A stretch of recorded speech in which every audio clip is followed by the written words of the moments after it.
Viewers and listeners, today we came up with a discussion under the head of Bangladesh Chronology 71 verses 24.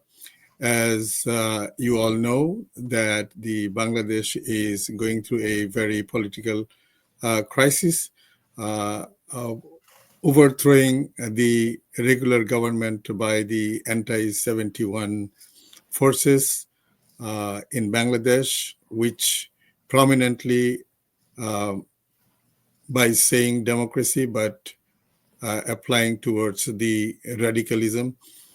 So we will be discussing about this matter from 71 and comparing with 24, which parties are involved, which are not, and how we are looking into the matter. So I have a very important guest today, Mr. Mehul Kamdar. He is a former journalist and also, very interestingly, South Asian political analyst. Mr. Kamdar, Thank welcome you. to our show. Thank you very much. Thank you. It's a pleasure. As you know, that Bangladesh has gone through a massive revolution in 1971 and before that. Happily, from 1946, Bengali nation realized the leadership was not there for the Bengalis. And from through that, we have seen Fazlul Haq, and then we have seen different leaders, including Vashanis. So it's called Muslim leader Bhashani. And that's parallelly that we have seen that the name Sheikh Mujib came into light. So Bengali nation, Bengali tribe that was deprived decades after decades, centuries after century in that land. We know the history of Bengali was so with one of the fertile land and resourceful. Everybody exploited this land and people. Finally, in 1971, with the majority, Bengali came up as an independent country after 9-month armed revolutions, arms fight with the Pakistan regime.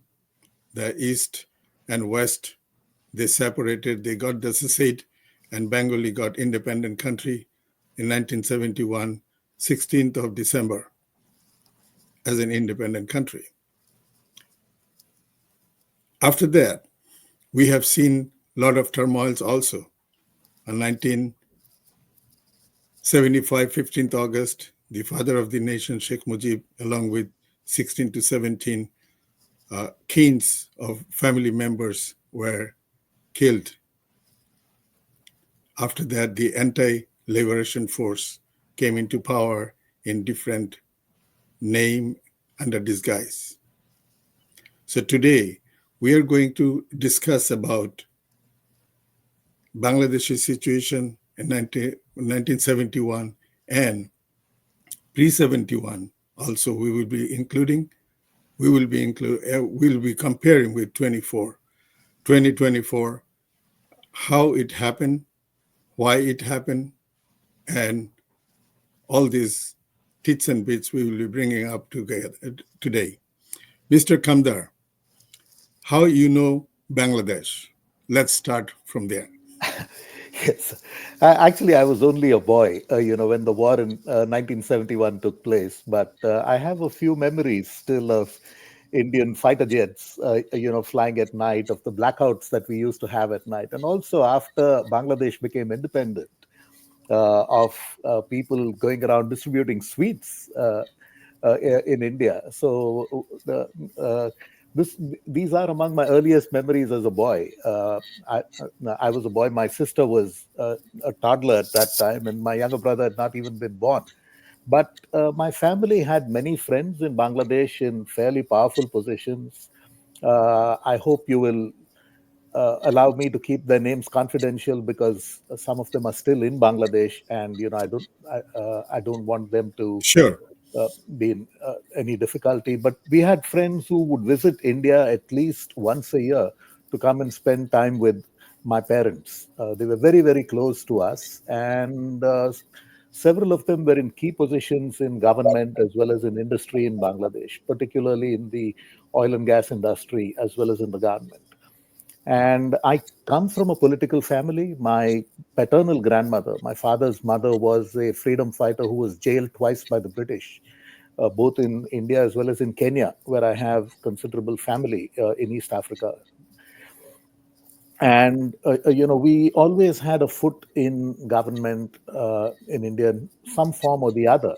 And this news kept coming to me. Later on, of course, I would join All India Radio as a young university graduate, and that kept my interest in politics, particularly in regional affairs, going for a long time.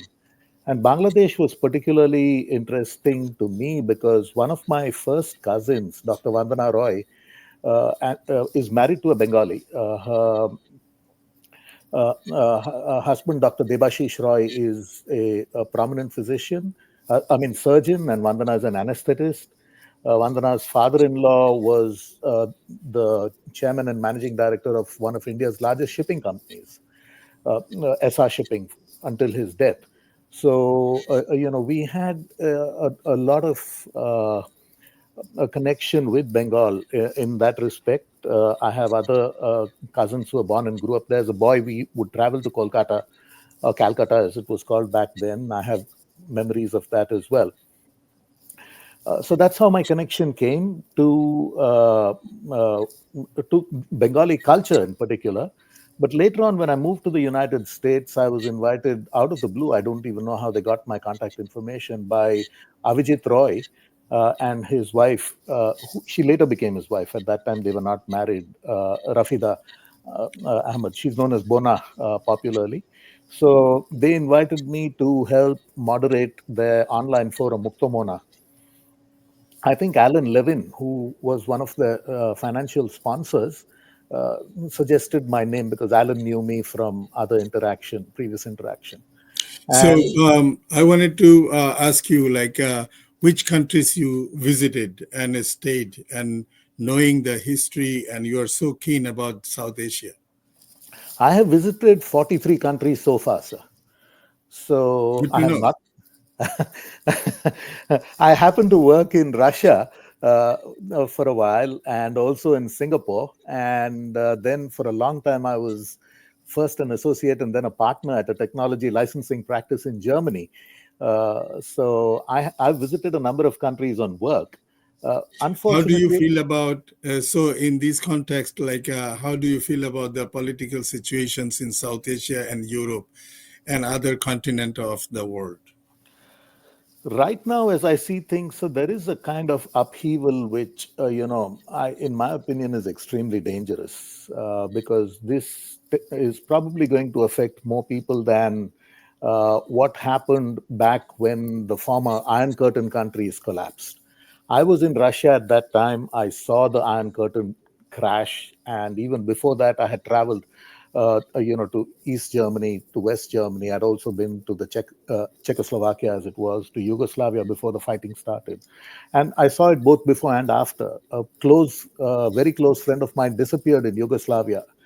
During the war over there, he was a Serbian, and he disappeared in Belgrade, and I've So never been able to find out what how do happened. you, yeah, how do you really compare with South Asia with the other continents? My Like fear, focusing to the South Asia. Then I will my come to the Bangladesh. yes, yes. Basically, my fear is that the way things are going right now in South Asia, and South Asia on the whole, if you take India, Pakistan, Bangladesh, Sri Lanka, and Nepal, every single country has a major crisis that's literally simmering inside. And if something were to explode, it's like a tinderbox waiting to go off. If that were to happen, then more than twice the population of the former East Bloc would be affected. We are looking back at a history of partition, which was one horrific period with nobody knows how many people got killed. And then with the, occupation of Bangladesh, which saw at least 3 million people slaughtered, according to various estimates. And if something were to go wrong at this point in time, I think the numbers could be far greater. There is a real danger. The second danger that I see is that Bangladesh, unfortunately, is cursed by its resources. As you rightly pointed out, it has very fertile land. But even more important right now, at least at this point in time, is Bangladesh's gas reserves.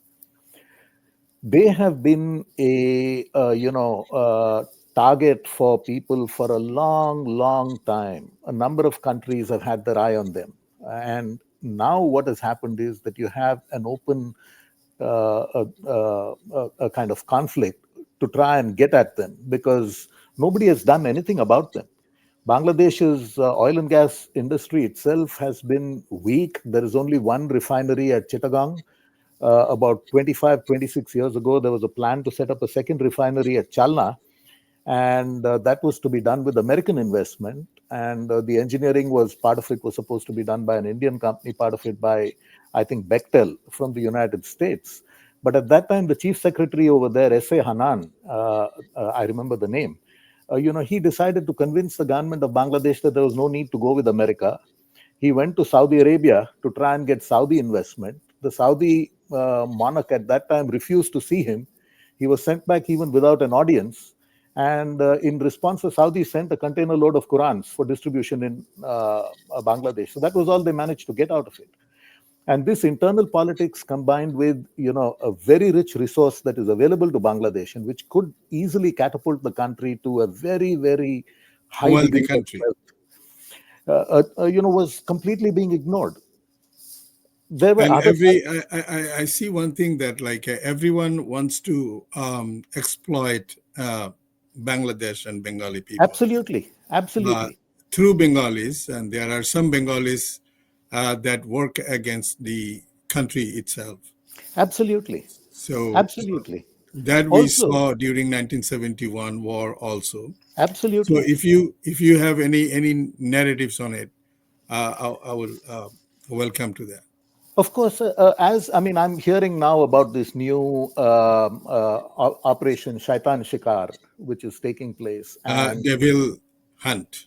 the Devil's Hunt, Operation Devil's Hunt. I wanted to add a little bit Absolutely. out of my memory that in 1970, in the beginning of 1970, when there was a East and West Pakistan, so West Pakistan conducted a blitz operation. It's a military operation it was programmed for 3 days, but they couldn't sustain after second day.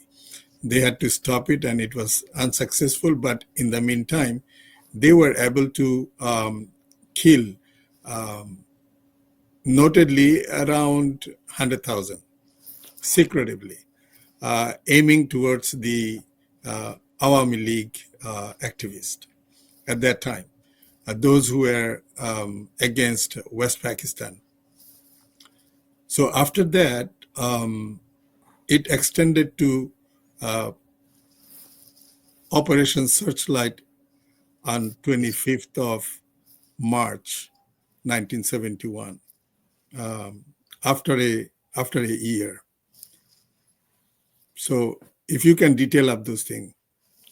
Yes, I mean, the parallels seem to be coming fast, between 71 and 2024 and going into 2025, in the sense that, I mean, it's not, back then it was the occupying Pakistani army which inflicted these atrocities. Now, very sadly, we have the army of Bangladesh itself, to some extent, indirectly supporting whatever massacres are taking place and carrying out Operation Shaitan Shikar. On whose behalf are they carrying it out? What purpose do they have in doing this? Only they know. I mean, I'm not aware of what the internal issues are. The fact is that from an external standpoint, back then, if we take pre 71, it was the US administration of Richard Nixon and Henry Kissinger, which openly supported, the government of West Pakistan in the horrors that it inflicted in Bangladesh, and it took a very, conscientious voice in Ted Kennedy to oppose them. And later on, he even visited Bangladesh, as I've been told by Mrs. Priya Saha. She told me that she was in a refugee camp when he visited, and she got to meet him over there. This was part of a testimony to Congress last year. Right. So there was a lot that happened, at that point in time, which seems very similar to what is happening now. The thing is that when Barack Obama was president, Hillary Clinton, as Secretary of State, is known to have called and threatened Sajib Joy in New York.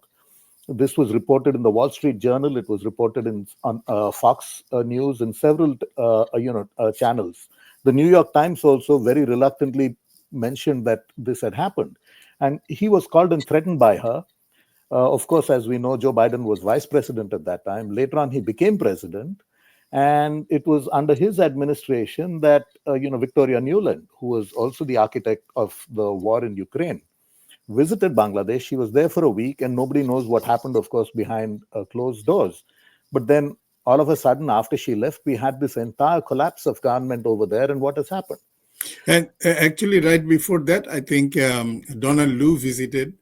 And before I go to that point, I think I wanted to string attach with your version regarding the role players of um, the cohorts of 1971 war that are helping um, occupied Pakistani army. There are some local agents and local parties that they help. I think if you can granularize that side. So, I mean, I have the privilege of having been named by a newspaper in Bangladesh called the Daily Naya Diganta as a Mossad agent. Yeah. I mean, I found it laughable at that time. I still laugh about it. And I think this was, a kind of privilege coming from what I understand is a newspaper that practices a particularly low standard of journalism, for them to call me something that only their imagination could cook up. My look at this is from the viewpoint of historical parallels, and there, one thing that struck me a few days ago, Sheikh Mujibur Rahman's house was destroyed, and the most Yeah, close. I'm coming there, but what I'm trying to see that, like in 1971, during the war, which like not only West Pakistan occupied army was in Bangladesh at Absolutely. that time, the inside the interior of Bangladesh, then East Pakistan, some political parties and their Razakar. allies worked, helped them during this war. So if you can just detail those. Absolutely, sir. Again, I'll put forward the Like a party like a caveat. Jamaat-e-Islam and, those Yes, people, they formed Razakars and Razakars. Al-Badr forces, Absolutely, paramilitary forces to help the Pakistan army. Uh, absolutely. Right. So those now, do you think that in 1971, those people in 2024, they have the same linkage of those parties? The pro-independent is the same in 70 during 71, and anti-independent of 71 is the same parties during 24. Absolutely, sir. I'm sure that there is some link because back then they supported the Pakistani regime, and right now you had the head of the ISI visit Bangladesh, and it's been reported widely that currently Bangladesh had asked Pakistan to supply it with nuclear-capable missiles. Now, why does Bangladesh need a missile which is nuclear capable? Only they know. I mean, I'm not sure. Does Bangladesh have a major territorial dispute with any other country? There is none, as far as I'm aware. Even whatever disputes they had with India were settled. India gave up some villages to. Those are settled in the land and the water. Yes. Everything is settled there during last 15 years. So, I mean, after all of that, for Bangladesh to look for nuclear capable missiles turned out to be a surprise because it's causing a lot of people to sit up and think about what is really happening over there. And it definitely looks as if the old affiliations and the old alliances which were there between the Razakar and intelligence in Al-Badr's Islamabad, alliance. they seem to be coming alive again. So Yes, that is it's a growing phenomenon which threatens not just the ordinary average Muslims of Bangladesh, who are extremely tolerant people. Bangladesh was known for its tolerance. Bengal itself was known for a history of tolerance. But it threatens Bangladesh in other ways also, sir. If we take Pakistan right now, the country has an illiteracy rate of, by some estimates, as high as 60%. That is horrific. And if that kind of ideology and thinking comes to Bangladesh, Bengal, before partition during British rule, used to be recognized as the most educated state in India. It used to be said, "What Bengal thinks today, the rest of India thinks tomorrow." That was a saying. It's still said in India now. That saying is still used. Unfortunately, there is a clear danger that if this kind of thinking and this kind of mentality enters Bangladesh, if it permeates Bangladesh, it is going to cause the same kind of problems that Pakistan is going through right now. In which case, instead of exporting textiles, Bangladesh became one of the world's biggest exporters of both clothing and of textiles. It became one of the biggest exporters of ceramics. The country was developing economically, it was improving. Foreign exchange reserves were big. There was a lot that was happening. New industrial estates were being set up, people were getting employment, all sorts of things are happening. One statistic that people often quote in India is the number of motorcycles that were sold in Bangladesh, because motorcycles are bought by people who are coming from the lower class into the middle class, and that showed a huge number of Bangladeshis were actually rising in income, were rising in class, were rising in status. Of course, the elite in Bangladesh were always well educated. They came to the US, they came to Europe, they went to Australia, they lived in other parts of the world and they settled there. But this was a phenomenon over the past at least 15 years or so, where ordinary Bangladeshis were seeing upward mobility. And if this new, if you want to call it Pakistanization, that's one option. If you want to call it Islamization, because Pakistan also has a very strong liberal segment, though they are not very powerful in the country. I'm in touch with them. My mother was born in Pakistan. She spent her childhood over yeah. there. In Pakistan also, Baluch is looking for independence. Sindh is looking for separate state, right? So there are a lot of conflicts there, but still, there. See, during this 24, I wanted to recollect from my memory if I'm right. So, during 2024, when they are making a slogan anti-Indian sentiment, um, okay, if you want to get apart from Indian sentiment, that's fine. But why you will be embracing Pakistan? Absolutely. Right away after 5th of August 2024, we have seen that in Dhaka Press Club, the death anniversary of Jinnah was celebrated, and then after a few days, again the birth anniversary of Jinnah was celebrated in the same premise. So it shows that it's inclining towards the Pakistanization, as you said, right? So actually, the main Bengali people, they wants to be independent. That's why at that time they vote for independent Bangladesh.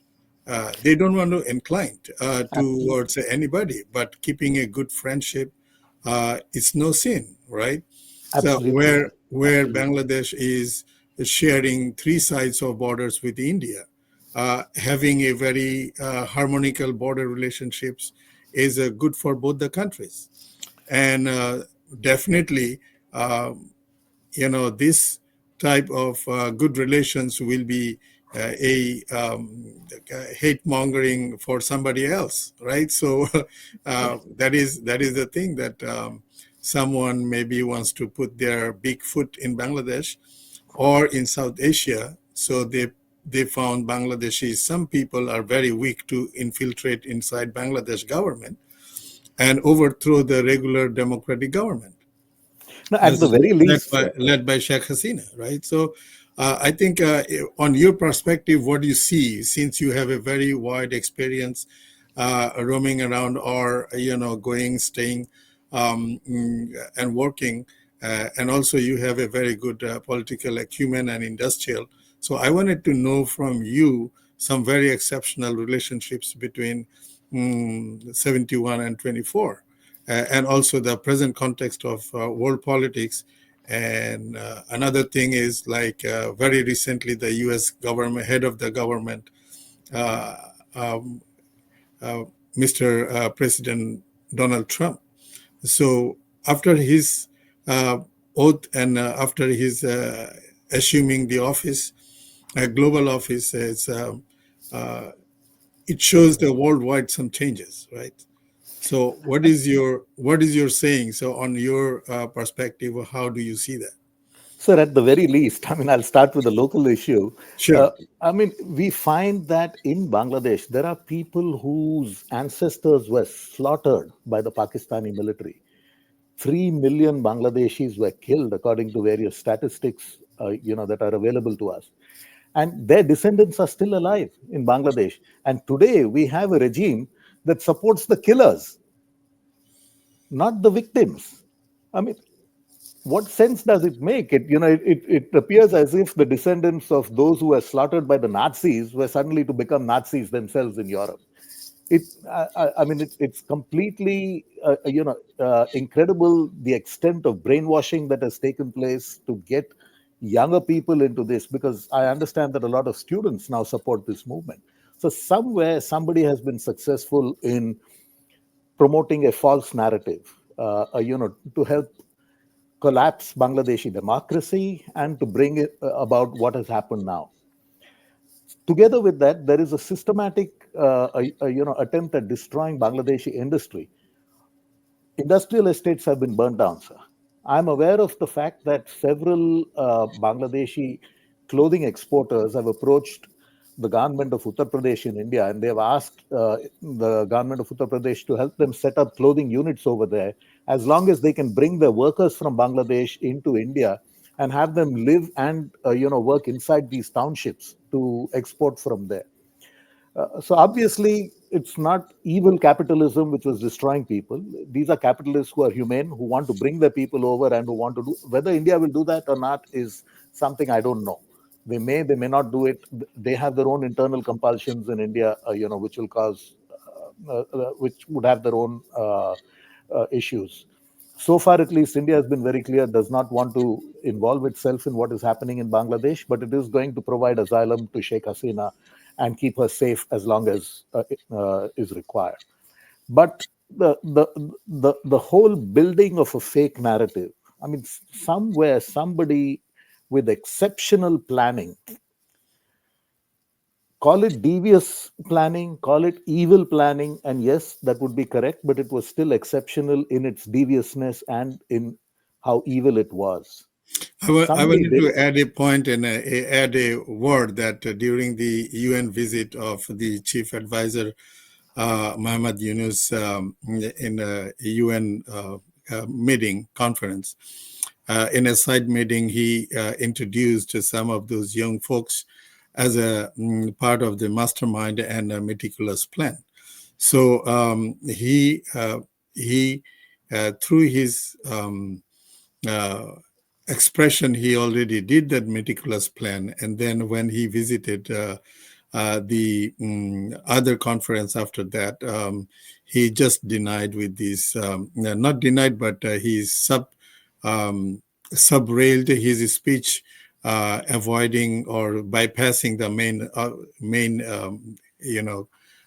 subject matter, and then he changed his verses from here to there, but it's a part of the meticulous plan.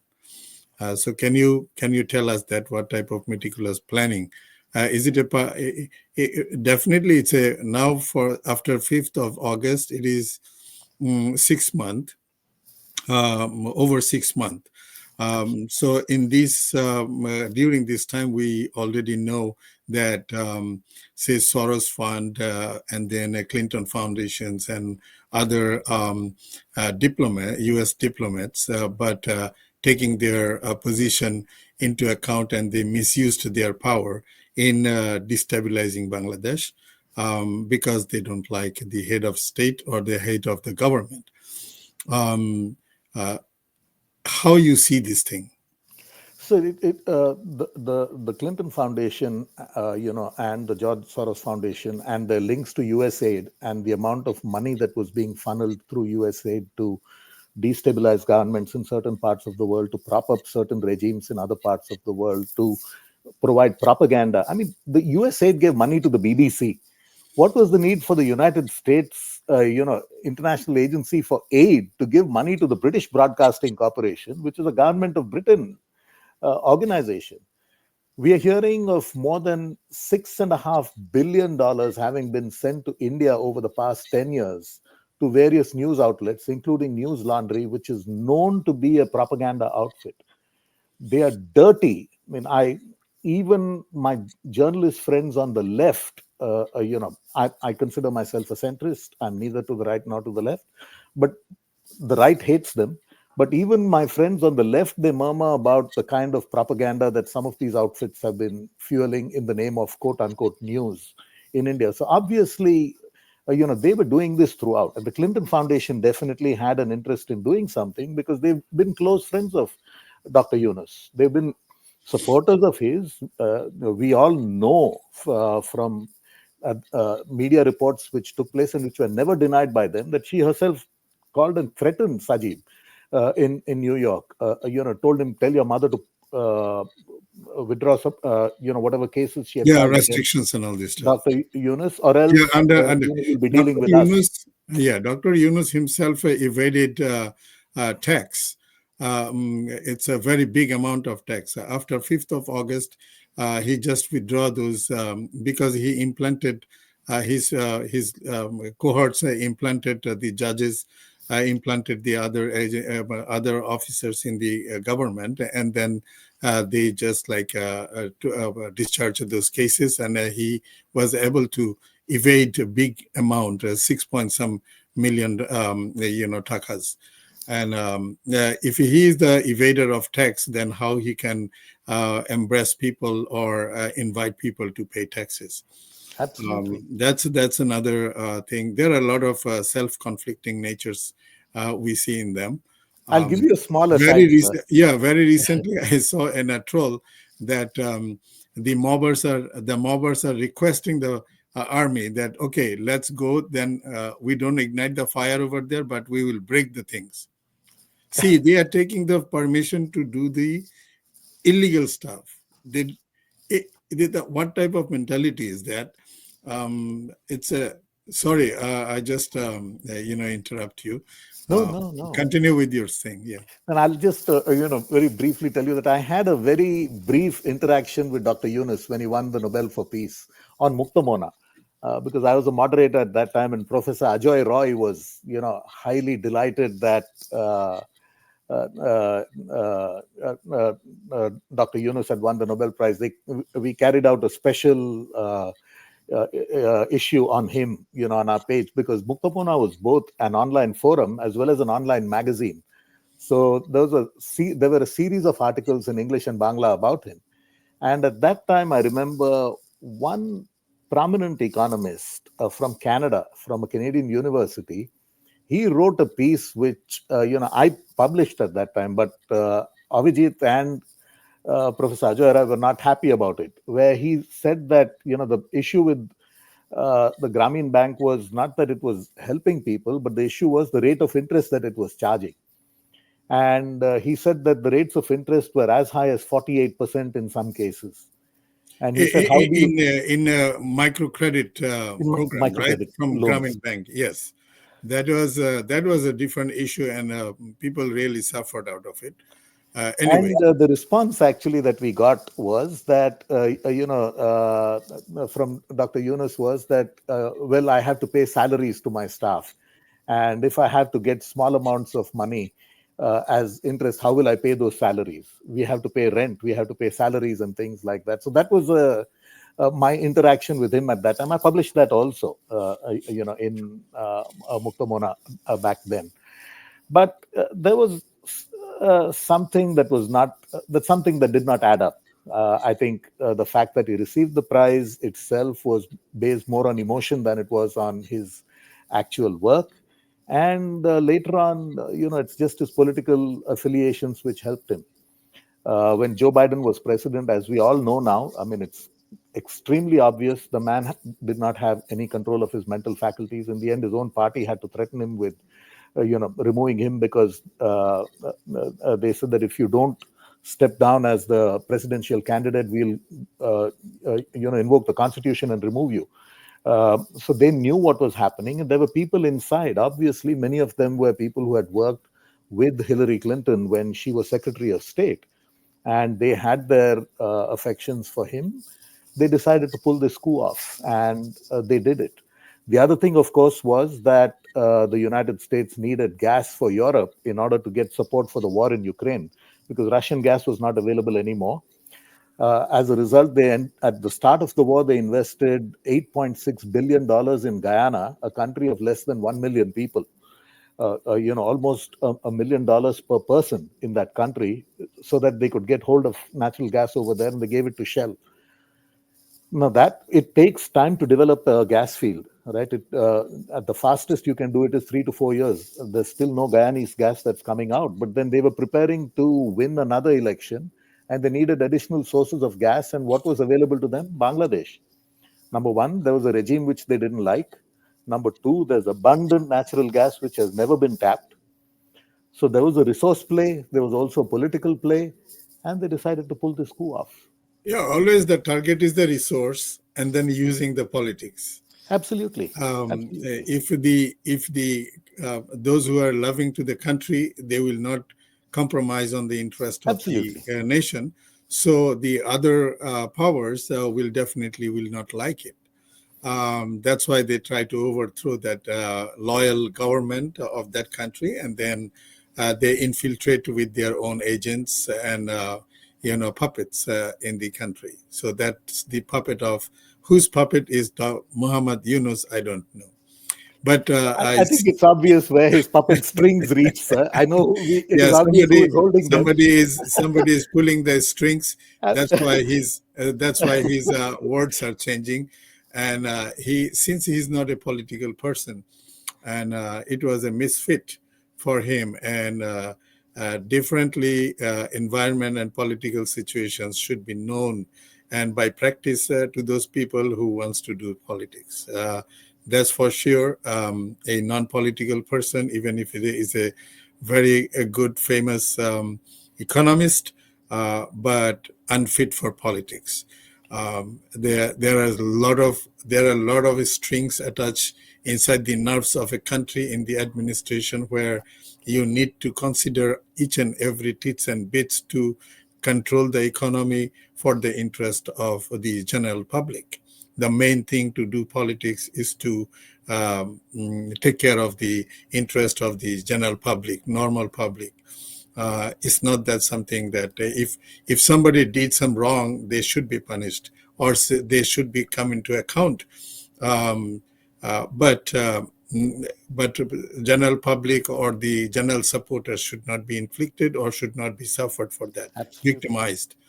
Um, There are legal processes in civilized yeah, of countries course. to do things. And also legal, in a matter of legal process also, you have to give the fair Yes, privileges and equal opportunities to defend and to go for, all these processes. So that is another subject matter. But with less privileges, no one can shoot and no one should be tried. That is another absolutely. subject matter. But here it's Now, gone way beyond that, sir. There right. is, more than just the fact that whatever grievances the public may have had, I don't know. I mean, I'm not a Bangladeshi. As I make it very clear, I have not even visited the country. We've had friends on both sides of the divide in Bangladesh, close family friends, and when I told the Muktamona people about some of them, because I didn't even know, they were shocked. They said, "How can you be friends with them?" I said, "I don't know. They're friends of my family. You know, I have no personal uh, uh, uh, uh, ideological or whatever other link to them." I said, "We just know them. They come, they stay with us, they eat with us, they spend a few days, and they go back." And my father was a doctor. My younger brother is also a neurosurgeon. So many of them would come from Bangladesh to Chennai, to South India for medical treatment, You're right, and right. that's why they would come and stay with us. So this was the extent of my affiliation with them. So I made it clear that this was the case. But now what we see is that there is an almost a Talibanist mindset. I mean, when I heard about the destruction of Sheikh Mujibur Rahman, first his statue and then his house, the first thing that I could think of was the Taliban's destruction of the Bamiyan Buddhas in Afghanistan. And similarly, the Daesh or ISIS destruction of ancient monuments and museums in Iraq and Syria.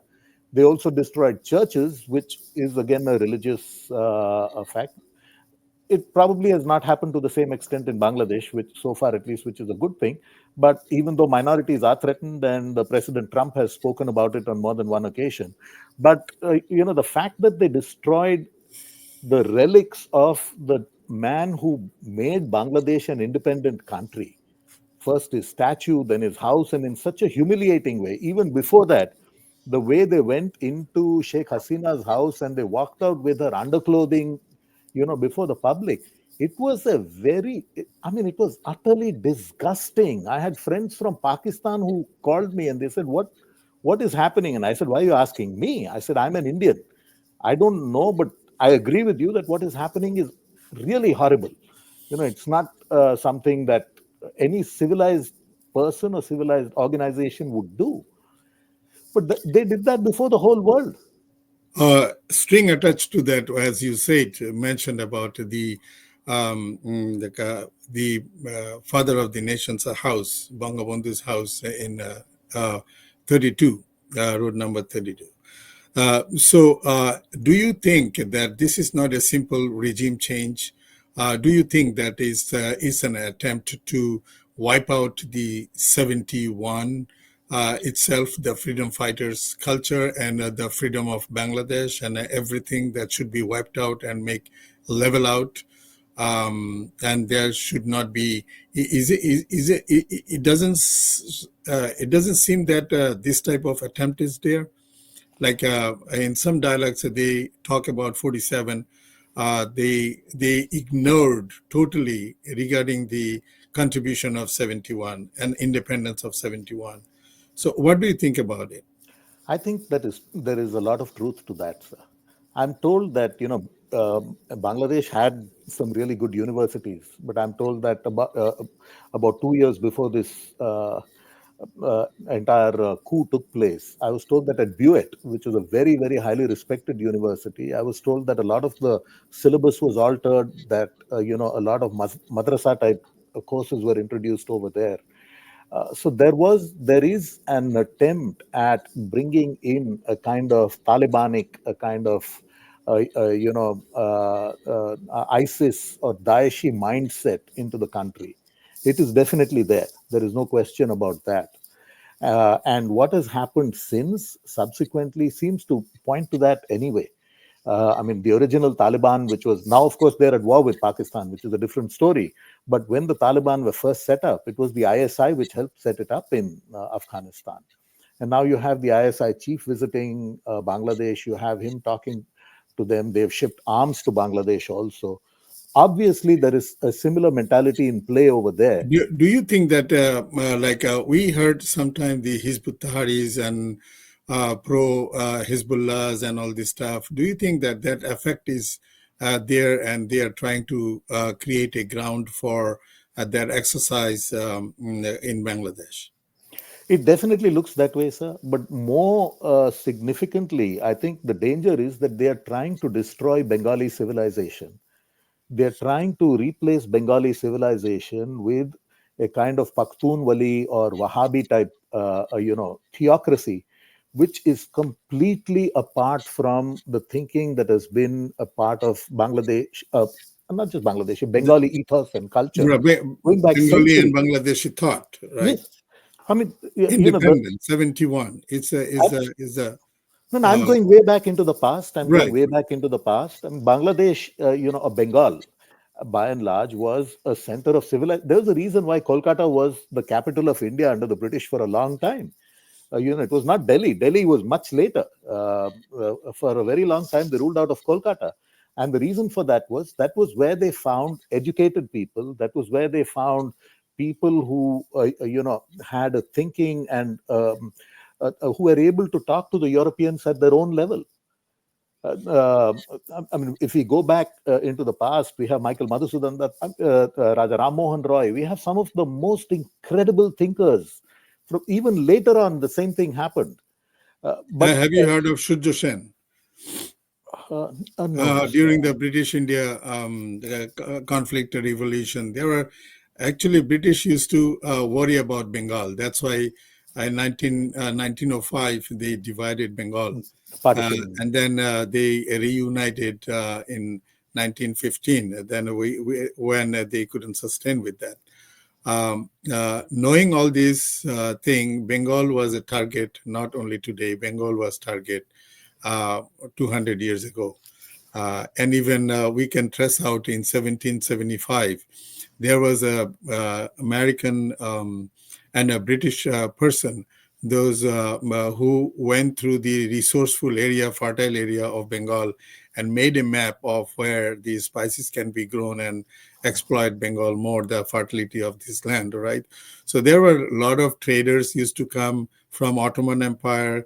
A lot of traders used to come from different Yes, part of the, even from Yemen. The people came to spread their business and writing Qurans and other books, literatures, and everything on Bengal. So we have seen the very affluent and very rich history of Bengal, absolutely. and including inside the Bengal, there are some very focused areas that were more fertile, and the people were more fertile at that time. So at one time, Bengal were exploited by taking people from here, from Bengal and Arakan at that time, uh, to make the slave outside the country. And also, they used to bring some slave for the work. They are a skilled slave to work in the many factories in Bengal. So Bengal history having the, the clothes called the Yes, um, Muslim clothes, right? The British during the industrialization, they, Dhaka Muslin. yeah, Yes, Dhaka Muslims and all this yes, stuff. yes, They cut their hands, the yes. The craftsmen's hands. thumbs, the Yeah, thumbs of the the thumbs weavers. and Yes, so that history were there, and then British also exploited Bengal by cultivating indigo plants yes, instead of paddy. Paddy. So there are a lot of histories, very deep histories, that embedded into the success of Bengal, and from where collectively people came out to the interest of Bengal and Bengali people. That's the only one leader, Sheikh Mujibur Rahman, who realized the nerves of Bengalis, needs of Bengalis, and the use of Bengali land for the Bengalis, not to be exploited by other people. So uh, I will. We are at the end of our session, Thank but you. I just wanted to give you, I'm requesting you to use the last words, uh, whatever you want regarding the. Basically, I wanted to touch point to that part, that how the normal Islam based on Al Quran and Hadith. Prophet Muhammad sallallahu alaihi wasallam said he's the messenger of God, Allah, right? So now, from when, who started Islam as a political Islam by creating some deviated fix inside the religion, and you know uh, make a division in the society. So would you please just discuss about that? Sir, I think the original instigators of militant Islamism, as opposed to Islam in a Bengali context. I mean, Bengalis have always been known for their tolerance. And this was true of both the Muslims as well as of the Hindus. I mean, among the Hindus, we see that the movement to ban sati came from Bengal. It didn't come from anywhere else in India. So a lot of humanist and humanistic thinking that was there in the former Indian territory, or in India, if you want to call it that, historical India, came from Bengal, which is the reason why we have this saying, which I'm repeating, that what Bengal thinks today, the rest of India will think tomorrow. So this was the British were the ones who originally found it a convenient way. And of course, I mean, if we go back to 1857, the war was started by Bengalis. It was Bengali Muslims and Hindus fighting together to defeat the British. All So right. the British brought in a Sikh army because the Sikhs were opposed to Bahadur Shah Zafar. These people united under him and they defeated them. So they decided that the best way to divide Bengal would be to do it on religious lines. And they instigated, I mean, we know about the riots which took place before independence, In the Hindu during Muslim riots. 1947, right? Yes. 47. And after that, the process began to keep being exploited by other groups, because the seed of political Islam had been sown in Bengal by the British. As it started growing, there were other forces which came to water it and to make it bloom and spread its horrific, influence over the whole place. And now we are at a stage where Bengal is in great danger. I think it is important for the world, and particularly for the United States, to look at what is happening over there and to help. I mean, we have seen a country which grew up from the ashes of 1971 to become a prosperous country where the poor were coming up into the middle classes, people were getting educated, people were, people who were riding bicycles previously were now riding motorcycles. There was improvement, education was happening, a lot of things were happening. And all of a sudden, we find the whole thing has gone the way of Afghanistan. How soon before they come up with, these fanatics come up with a rule saying that Bengali women cannot, go to school or cannot study like the Afghan Taliban has brought in their country? It is heading in that direction, sir, unless it is stopped. And I think it is important for the whole world to make sure that the essence of Bengali culture, which is an extremely tolerant and a very, very nice culture. I mean, I remember talking some years ago to, I don't remember whom, and they told me that there was a very famous speech given by some Maulana in Bengal, which, because at that time, some people were too poor to go on Hajj. So he said, there is no need to go to Makkah on Hajj, go to the Makkah in your heart. Hmm. So that was the way, the kind of tolerance, the kind of thinking that existed in Bengal. It was, a culture which tried to help. It was a culture which did not try to restrict. It was an inclusive, a very, very promotional culture which tried to help those who were unfortunate to stand up and do well. That has gone now. Now they're even trying to destroy, the memory of the people who were responsible for saving Bangladesh from an occupying power. That has to be, in my opinion, it has to be defeated. Unfortunately, what happens is that the good people are always weak because they are tolerant, they are soft, they are gentle. And the militants are ready to inflict violence. How they are going to be stopped, I don't know. But that tragedy has to end for the good people of Bengal. All right. Thank you so much, Mr. Mehul Kamdar, for giving Thank your you, sir. valuable time and patience and knowledge and sharing with our viewers and listeners. Viewers and listeners, thank you so much for being with us. Thank And you, sir. today we are going to end our show at right this moment. I have very much deep respect towards the freedom fighters and freedom fighters Absolutely. family members and Absolutely. freedom fighters of 1971 and those who have given their life, sacrificed their life during the all the democratic Absolutely. movements and the language movement in 1952.